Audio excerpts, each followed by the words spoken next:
Interesting, right? Your lips never sweat and are pimple-free. So if you see anybody with anything there, man, find your way. Let's not get derailed. It's time for motivation. And today we're going to be talking about embracing the word purpose. Well, not the word purpose, the term purpose. And, you know, when it comes to living a fulfilled life, Gabriel Balogun has dedicated his life to transforming learning and development. He's been an advocate for this for quite a while, and he strategizes businesses into stellar performers using his world of experience in business strategy. It's always a pleasure having you in the building. Good to be here again. Okay, so this term purpose, we've heard this term over and over again, and many different speakers, coaches have different versions of what purpose means. Versions. Yeah. So, embracing purpose, what does it mean to you? I like to define purpose as that one thing you have been created to do, that if you do every other thing and you don't do that one thing, then you would get to the end of your life and feel like you failed. That's what I think purpose is. Okay. And for me personally, I've lived by this Japanese term called Ikigai. So I watch a lot of Japanese anime, and it was one of the things I picked up. And what is Ikigai? Ikigai is simply living around an idea that satisfies what you love, what you can be paid for, what the world needs from you, and finally, what you're good at.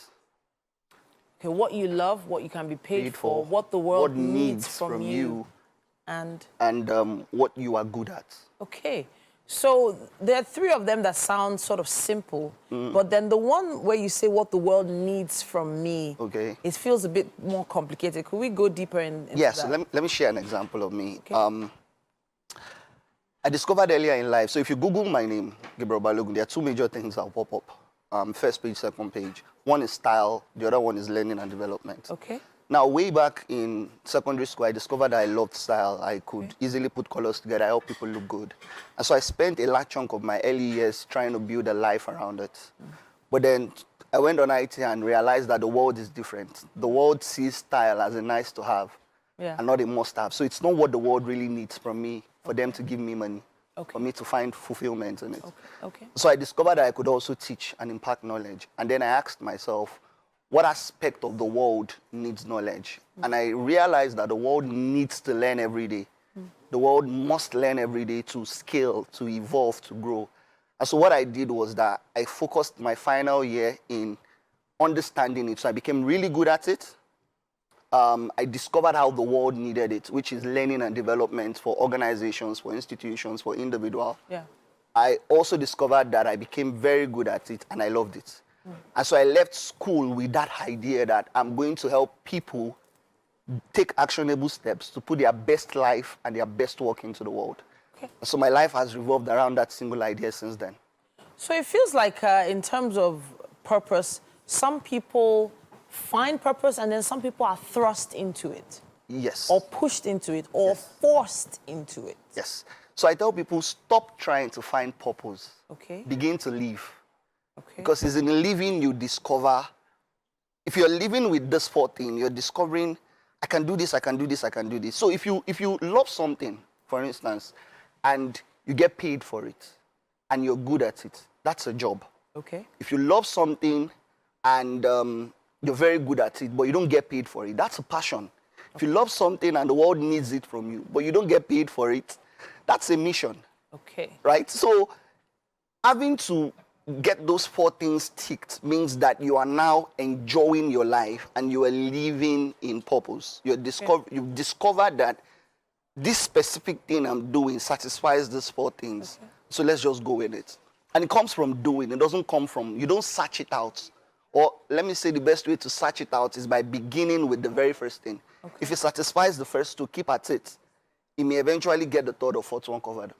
So is it too early for a 20-year-old to start talking about finding purpose? Is it too early for a teenager to start talking about finding purpose? Because no, I think it feels like, with what we've said, it feels like it's over a period of time or certain experiences that you begin to find purpose. Yeah, I believe that until you really clock 19 or 18, you have been shielded from life. Okay. So let me say that with a bit of grace. Yeah. 80% or 70% of teenagers are shielded from life. Your first experience of life is when you go into college or you go to the university. There's no mommy, there's no daddy. Even in that, you're still shielded by the school's environment, right? So each phase of your life tells you what you can do with your life as you grow. So there are people that still find purpose or find a new definition of their purpose at 40, at 50, at 60, at 70. So it's something you do till you die. Okay. Can purpose change? Yes. The reason why I say it can change is, now if I'm trying very much not to sound what, spiritual? Spiritual. I was like, but their life is deeply spiritual. And I believe that one of the things my faith teaches is that, and I'm a Christian by the way, is that you are created to worship and live for the Creator. Now, that could sound very vague, but I extremely believe that your purpose can be one thing, but the assignment per time can change. So if my purpose, for instance, is to help people take actionable steps to put their best self into the world, at a certain phase in my life, it may mean that I won't do L&D anymore. It may mean that I may morph into an executive coach or a business coach or something different. And then in another phase of my life, it morphs into something. So the assignment can change per time, but the purpose remains. Okay. So, generally speaking, some people need to realize that they were sent into the world to get something done. Yes. On assignment for something. Yes. Now, you've probably been working, or should we say hustling, trying to pay the bills, but have you actually connected with what you were assigned to do? That's the big question. Yeah. What have I been assigned to do?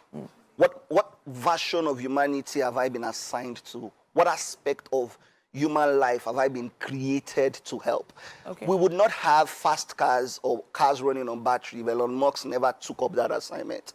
We wouldn't have computers if Steve Jobs and Bill Gates never did that. We wouldn't have the internet revolution if these men didn't pick it up and do it. So there is something in life. It could be that you've been assigned to clean shoes and clean shoes so well that anywhere in the world they look and say, nah, this is special, right? So figuring that out is something that I feel and I encourage every human should do. I often say, God bless whoever invented air conditioning. I think I need to Google who it is, because I was wondering how people were surviving without air conditioning a long time ago. But someone invented that. It was actually a woman that created the World Wide Web. It was a black woman that created that. She was created for something. She found purpose. She got it done, and she impacted the world. And if you do that, you would live a fulfilled life. Amen to that. Yes, we will. Gabriel Balogun, everyone. Now, hopefully this has connected with you. If you have any questions, contributions, we would love to hear them. Use the hashtag WakeUpNigeria on TVC and give us your comments and, questions as well. Thank you so much again, Gabriel. Thank you for having me.